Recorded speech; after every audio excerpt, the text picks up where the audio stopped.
Hi, everyone. Welcome to our webinar series. This is our second episode in our Zero Trust Club.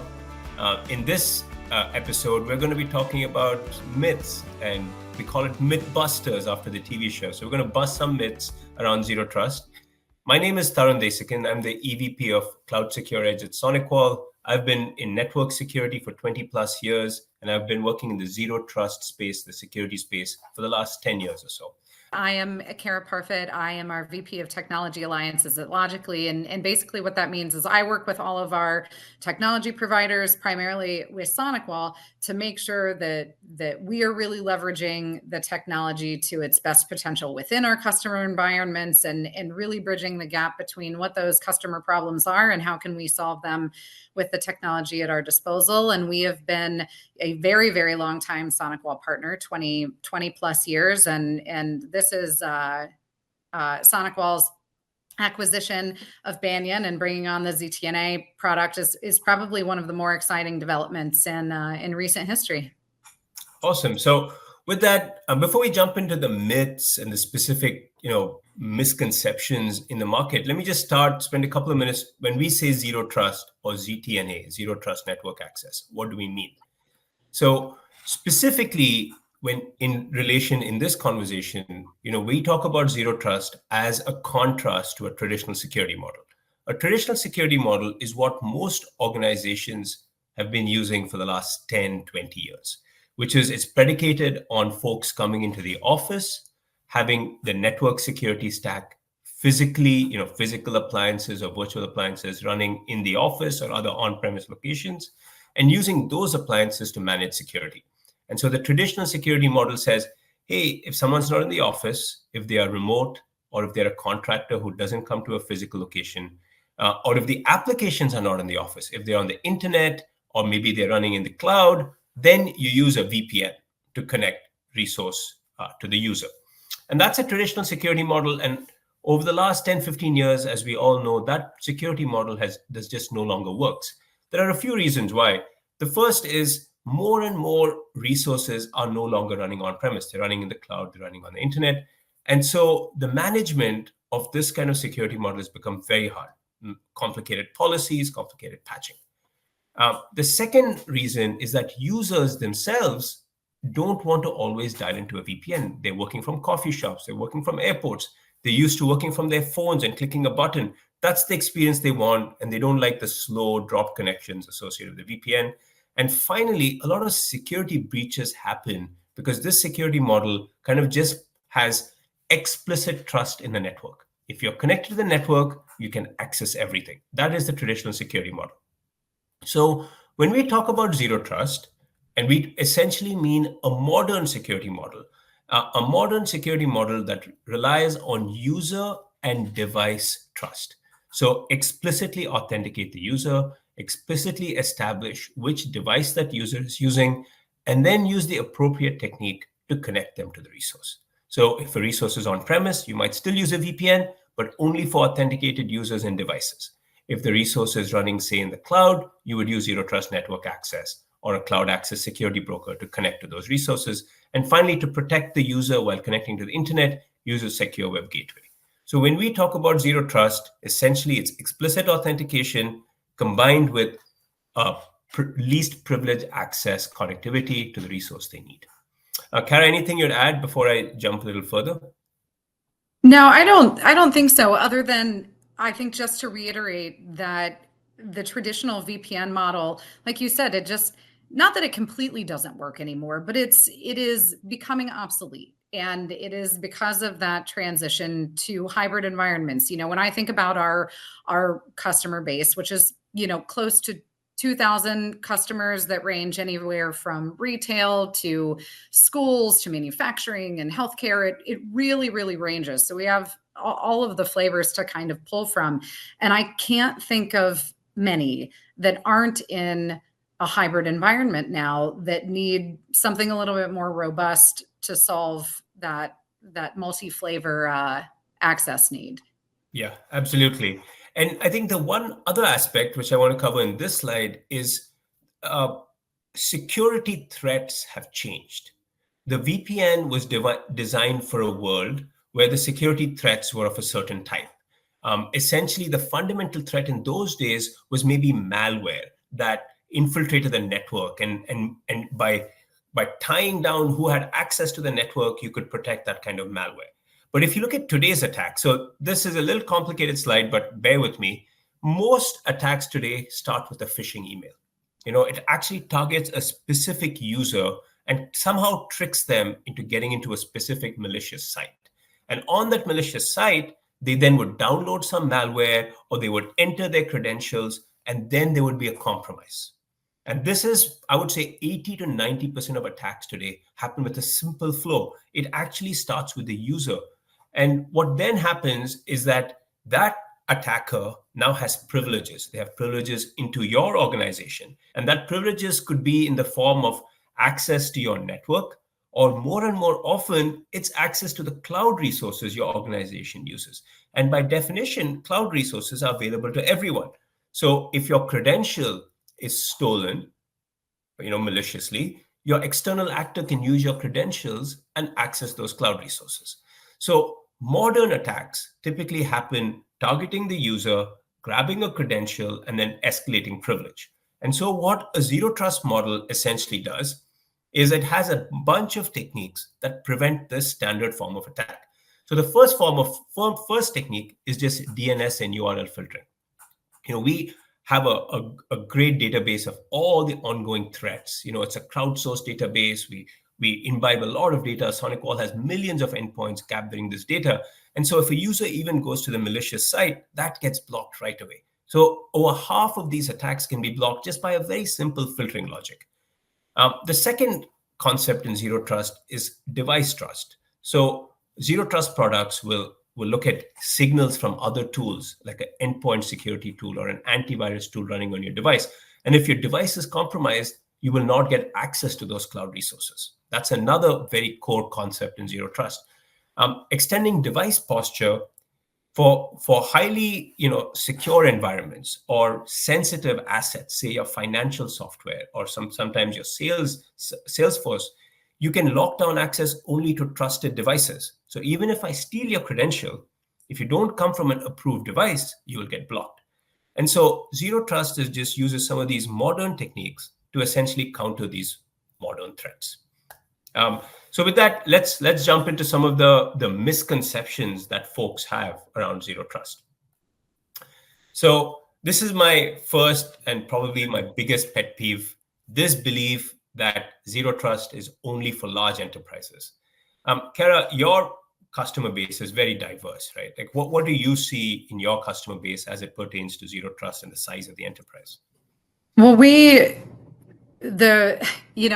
as far as large enterprises go, they are the first to adopt. They generally are, right? They have more resources, both in terms of human capital and actual capital to invest in leading technologies, right? So a little bit further down the enterprise size, we have customers that know they need to fill a gap, but aren't really quite sure how to do it, or have already assumed that the product that will solve their problem has priced them out of the market based on their size and based on what they've heard, right? There's a lot of information.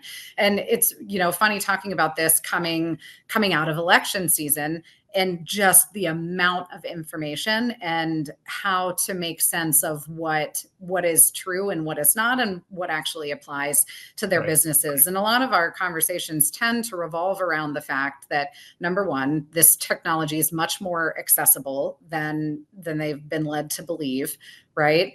And number two, that they're really still in that kind of target list for people that should worry about this. They're almost, even though they're not large, and because of that, they think they're not a target, but on the other side of it, it really means that they're kind of low-hanging fruit with people that usually have less resources and might not be putting as much thought into that trusted access. It kind of makes them an easier target in that way. Yeah. I mean, the perception in the market oftentimes is that it's Tom Cruise, Mission Impossible style, coming and targeting a very specific large enterprise and getting in. when in fact, what we see, and we have so many data points, it's usually a script kiddie. It's basically a exploit that's pretty much like, it could be a WordPress exploit, and every business uses WordPress. Or it could be an exploit on Microsoft 365. Everybody uses Microsoft 365. And so a lot of these guys are just spraying and praying for these attacks. They're not very sophisticated targeted attacks. And so, unfortunately, every enterprise is in the crosshairs. Every organization in the crosshairs. And because the attacks have changed, folks need to defend against these attacks. The one maybe anecdotal thing that we see a lot is, when our product prevents a breach, we get an event alert. So we always like to go and look at, what is the type of attack, and the type of attack is user-based. And so user-based has nothing to do with organization size. They're just going to try to attack everyone. Why do you think this myth is still pervasive? Why is it still? Why do people still think that, this kind of zero trust is only for big enterprises? I think that it's because until now, the vendors that catered most to large enterprises were the only ones talking about it, or really they were the only ones. They were the only ones loud enough to get their voice through the noise, right? And really talking about it with any level of confidence. And I think that we're finally at the point where the rest of the technology market has kind of caught up a little bit, but also really developed options for the non-enterprise that have really made it more accessible than historically that it used to be. Yeah, and maybe I will bring that onto the second myth. So if the first myth was that it was for large enterprises, the second myth is that if you adopt zero trust as an organization, it's going to be very complicated to deploy and support. That's also a pervasive myth, and I would agree with you that historically it's been true. Typically technologies have an adoption curve, and if you were early adopters of zero trust, like we were pushing it. Sometimes you would need to do things like you would need to have a certificate management team, right? You would need to have your own device certificates, roll them out to your devices. You might need to have someone who can program, right? You can't just point and click. You'd have to go write JSON files and write pretty complicated policy manifests that you would push out. You would need to have your own, maybe cloud capabilities. You'd need to deploy things and manage things. And I agree, all of this might have been true 5 to 10 years ago. But the world has really changed. COVID especially was very impactful because every businesses, what was a problem for just a small set of businesses became a problem for every business. And so if you look at the modern products, this is just not true. The SonicWall CSE product is an example, but there are other products in this space. This is just not true.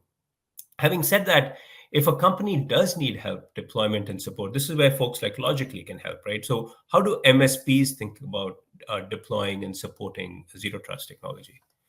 Well, the MSPs think about it in the exact same way as an end customer does, right? An MSP doesn't want to deploy or support a technology that's overly complicated. Now, that is one of the things that makes a service provider like us useful, right? Is if a technology is complicated and they do need an expert, which, we serve purposes for some of those technologies as well. But by and large, we don't want to support overly complicated tools in our customer environments either. And we are particularly unique in that we like to, or we will agree to co-manage technologies in our customer environments, right? A lot of our customers know enough to want to have their hands in their network and understand the technologies that are operating as they're responsible for making those decisions, right along with us managing as well. So we're generally not going to put something in place that's going to be too complicated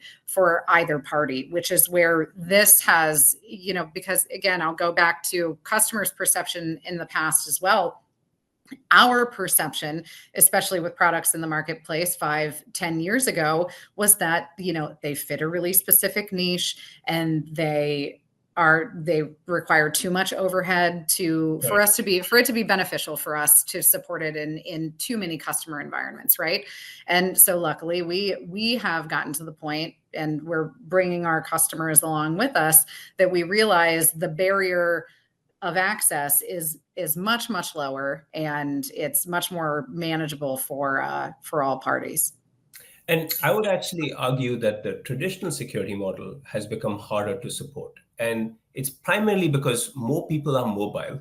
And so just take an example of a user on a mobile phone, and they want to access some resource, and you have to train them to install a VPN on their mobile phone. Like, that is just one of the hardest things. Imagine getting on the call with your CEO and walking him or her through how to install a VPN on the phone. I mean, that is a pretty heavy support. I was going to bring up BYOD, because BYOD is one of the biggest concepts that we deal with in general, from an asset tracking, even though it's not a company asset, right? But it's an asset that has access to the network.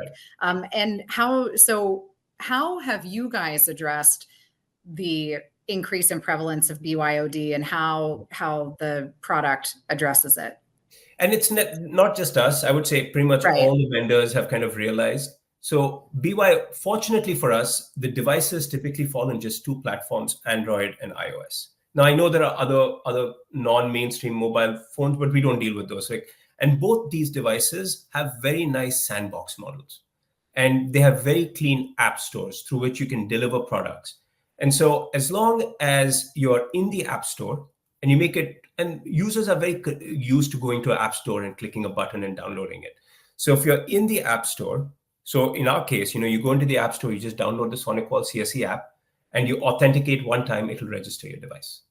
And so we have a very lightweight mechanism to register these BYOD devices. And once they're registered, the administrator can give policy-based access. So from our perspective, we do the easiest, lightest weight thing for BYOD devices.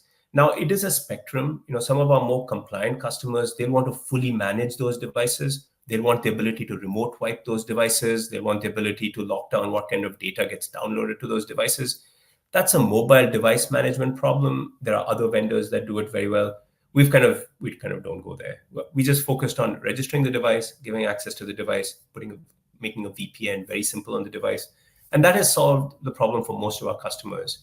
But trying to do that with a traditional tool, that's a support nightmare, I would say. It's very messy. There are too many elements. And, we have this conversation a lot as well, is, there's only so much a technology can solve. Policy is a big piece of things as well. Right. And people really understanding what they leave themselves open to by not implementing certain policies as a business, and trying to create that very, very clear line with what the technology can solve and what it cannot. Yes, and specifically in BYOD, you'd have to create a VPN profile for mobile devices. You have to push that VPN profile down, and God help you if the VPN profile needs to change. Then you have to call everybody who has the VPN profile and ask them to change it. And it's just not designed for the modern world. I think the one other thing that we as an industry are kind of guilty of, that makes it look very complicated, is a number of acronyms we have chosen to deploy ourselves, right? And I just love this slide. It is all the buzzwords. If folks on the call have any questions or want to put anything in the chat on these things, but this is literally a bingo game at this point. Right? We have so many buzzwords. It's very hard for the practitioner, let alone the end customer, to keep track of the buzzwords. So maybe I'll take a minute and just go through these buzzwords. It's not that intimidating, actually. I'll just focus on the bingo, the diagonal. The other buzzwords are important, but you can probably research them independently. But when you hear these buzzwords, sometimes people get very intimidated, and then the intimidation leads to the conclusion that it's going to be complicated. But the buzzwords are actually not that complicated. So let me run ZT. If you hear ZT, it's just zero trust. As I mentioned earlier in the webinar, zero trust is just the idea that you will authenticate the user and you will verify the device. That's about it. Just you explicitly authenticate and authorize, instead of just saying, hey, they're on the network, they're connected to my Wi-Fi, I trust them. That's all zero trust. It's just a philosophy. And it's like communism or Marxism. It's just a philosophy. It's just, hey, we will authenticate and authorize the user. It's not a product. It's just a philosophy. And ZTNA, Zero Trust Network Access, is applying that philosophy to private access. So previously, if you're in the office and I connected my Ethernet cable, I got access to everything. ZTNA just says, even if you're in the office, I'm going to authenticate and authorize you. If you're remote, of course, I'm going to authenticate and authorize you, but I'm going to do this uniformly. And that's going to essentially ensure that malicious actors who have somehow stayed in the network for a long time do not get access to these resources. It's just a security mechanism. And modern technologies have made them seamless, so it doesn't cause any additional user effort. SSE is Security Service Edge. So this is a buzzword the Gartner analyst introduced. It's just the idea that security functionality that used to be delivered in appliances on-prem are now delivered through a cloud service. SD-WAN is software-defined wide area networking. Again, a big buzzword. But if you need to connect a branch office to your headquarters, you would use an SD-WAN. And SASE is Secure Access Service Edge. And sometimes we call it SASE because IT professionals need to sound cool. And SASE is just combining the networking capabilities of SD-WAN with the security capabilities of SSE. And so my only takeaway from this slide is, listen, don't be intimidated. Yes, we have a buzzword soup, but it's not fundamentally representing complexity. It's just giving analysts a job.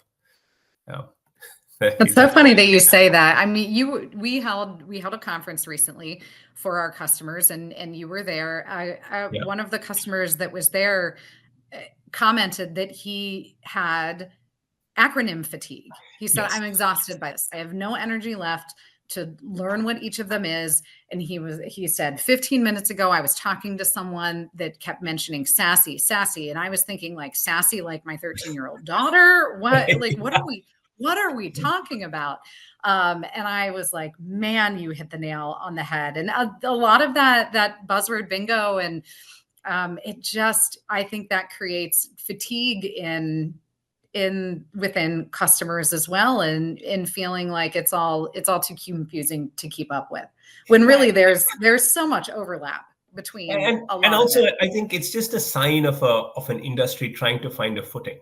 In the early days, like I've been working in the zero trust space for about 10 years. Like we were just trying to identify a market that we could target, and the reason you come up with new acronyms is you're trying to fit yourself in some hole or some peg that will fit what you're building. But I think COVID really changed everything. Now, because when we started, the company was called Banyan. Like when we started, we would try to motivate remote work. We would spend a lot of time saying, listen, you can't build a security model based on the assumption that someone's on the network. And the first question would be like, why? Everyone's in the office. Why can I not build it? And after COVID, you could start the conversation by saying, listen, your employees are going to be remote some of the time, right? And when they say yes, you don't need all the acronyms. You're just solving a problem for the modern workforce. So hopefully the acronyms will go away in time. It'll just be the right way to do security. So maybe let me jump to the third business case, which probably, Cara, you have a lot of experience with, is building a business case is hard. One of the things we've consistently heard is, listen, I hear you, as a security professional, I get it, but I need to justify this cost to my CIO, my CISO, my CEO. How do I go about building a business case for zero trust? Most of our conversation and on this, in this vein, really comes back to risk, right? And the question always is, what is this doing that my 15 other security tools in my stack are not doing? And the answer is usually something really specific. And if they're using other VPN tools, whether they're virtual VPN instances or where they're physical on-prem instances, it all comes back to risk and trust, right? And I think going back to your comment about the user-based attacks, I think that is where this becomes really, really important, because the users that are targeted, and even in a spray and pray scenario, right? Even the users that are targeted in those scenarios are generally always the positions that have elevated access or access to systems with valuable data, right? It's the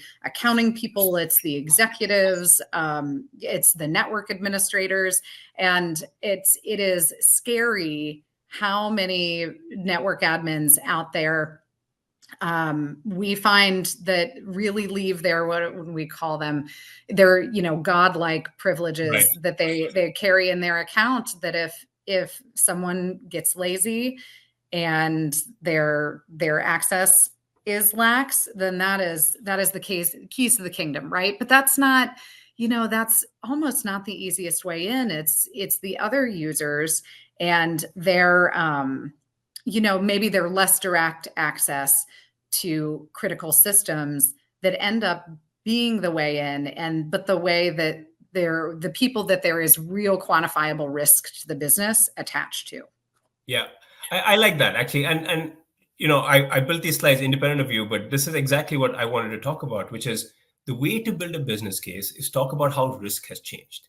So the risk associated with the business has changed because users are behaving differently. They're accessing things from their phone, they're accessing things on the road. The users have changed. At the same time, the bad guys have also started recognizing users have changed. They've changed their techniques to attack things. And I think the other thing to really help build a business case is that there are 15 odd tools. The admins are really tired. They have too many things to do. All the changes in the risk profile, admins can't keep up with it.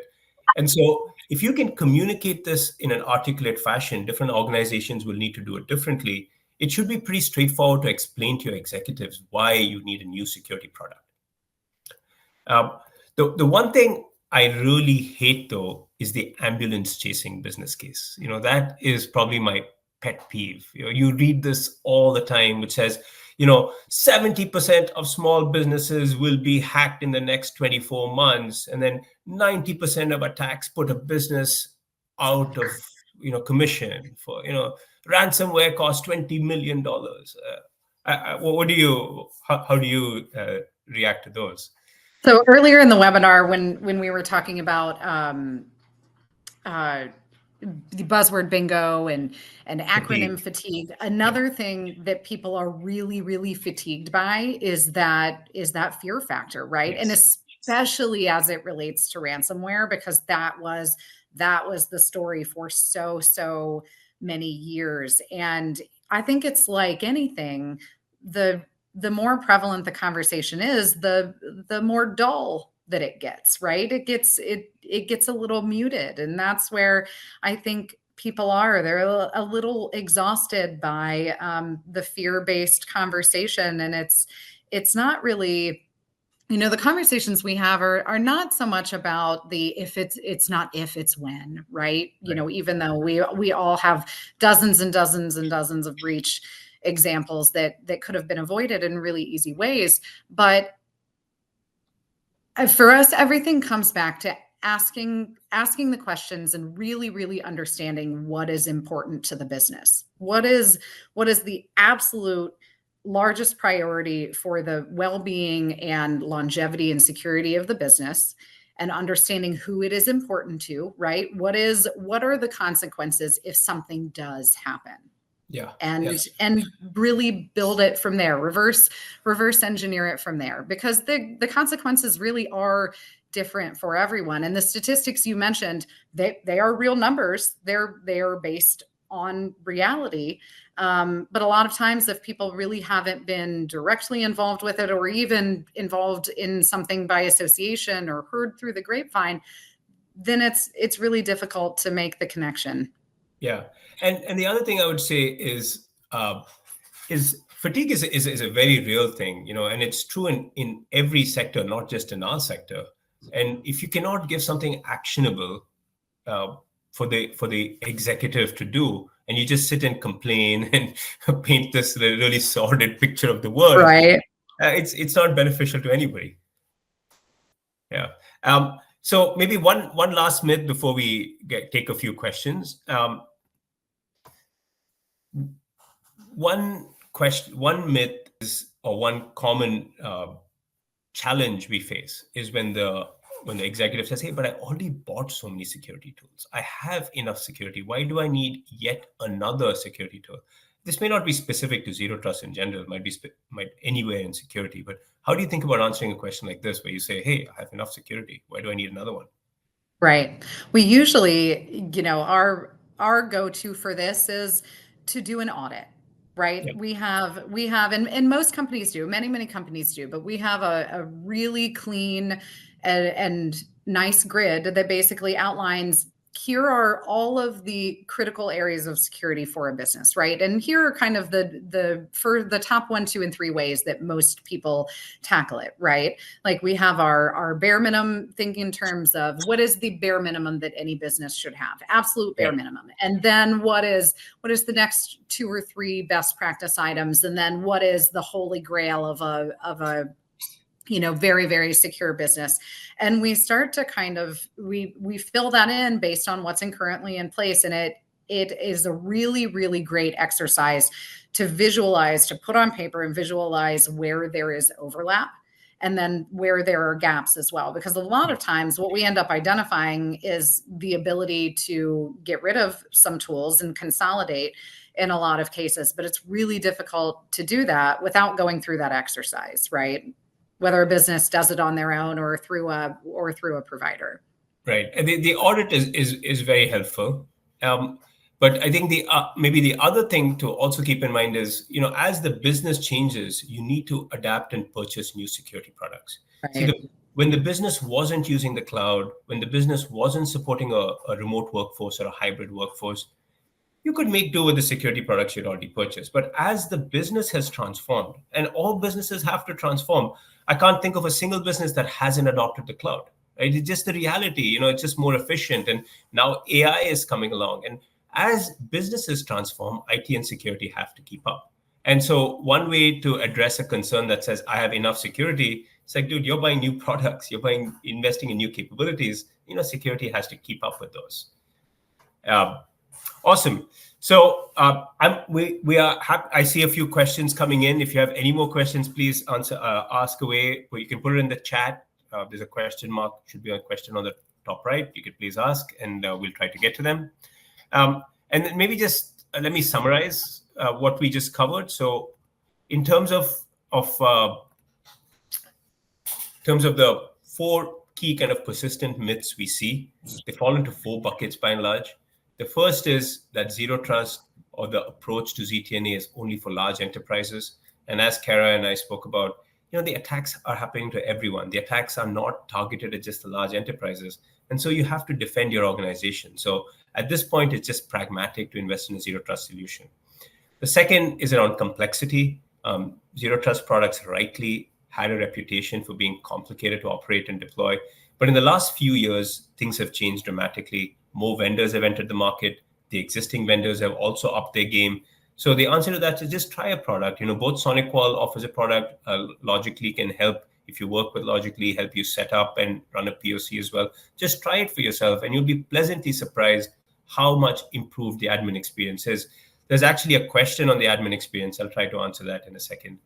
The third one is building a business case can be hard, especially given the economic conditions, or if the business only feels like it's a high bar to buy a new product.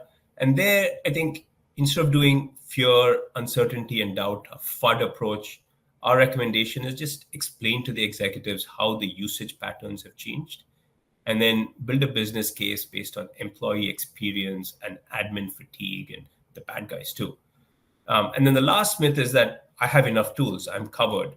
Now, the reality here is the firewall was a great product, is a great product, but the firewall doesn't cover you if the user is not in the office. MFA, multi-factor authentication, is awesome for the user. But again, as we discussed, most attacks happen on the user. They actually exploit the fact that user trust is easy to violate, is easy to phish, is easy to circumvent. So MFA just improves user trust. You need to invest in security that recognizes both these realities. Firewall is not enough. Multi-factor authentication is insufficient. And that's where zero trust comes in. And so hopefully in this discussion, we have covered some of these myths. Cara, anything you would add? Anything you want to? No, I don't think so. The I have enough security already. I will just repeat this piece is really something that we deal with a lot. And a lot of in most cases it's true, right? They have so many tools and some are still hanging around from, and exactly to the point that you made, they're hanging around from times that they were brought on for problems that don't exist anymore, or an infrastructure that has evolved and it's not properly serving. So really evaluating what all of the tools are doing on the network and what purposes they're serving regularly is so critical, and it's difficult, right? It's, everybody is under resourced and do not have enough time in the day, but generally that is our recommendation to anybody managing a network, is this is something that you want to do every single year. Right. Like a stack evaluation and an understanding of gaps and overlap. It's the absolute best way to manage budget and manage the evolution in both threats and network structure. So maybe a couple of questions. The first is, okay, you convinced me to do zero trust. How do we get started? Like, how does one get started? What would you say to that? I would say if you're an existing SonicWall customer, great. It's something that we can really easily turn up within your infrastructure, whether you're a firewall customer or using other products. It's something easy to turn on. And even if you're not an existing SonicWall customer, it is very easy to establish on a basic network connector VM and to start a trial in a day. I mean, this is one of the easiest products I've seen to stand up in my 10 years in technology as well. I would also suggest that you identify a use case for your organization. Start thinking about what you'd have to sell internally in addition to the technology. The kind of use cases we see is could be one, our contractors have unfettered access to the network. I want to give them more limited access. Or we have a high-risk user population. We identified the network admins. It could be the finance executive. It could be the CEO. We have a high-risk user population. I want to secure them better. Another use case could be, hey, we don't protect against phishing attacks or internet threats. We just don't. We just historically haven't. And as we know, that's on the rise. I want to protect against that. Or I want to modernize. I have some budget to modernize my network infrastructure. So the other thing I would say is it's easy to set up a trial, so just go do that. But also at the back of your head, identify one or two use cases, because the last thing you want to do is boil the ocean and try every feature in the product and be like, this is too complicated. Just identify one use case, nail that, and then go to the next one. Having that defined will make the absolute best use of time. Yeah.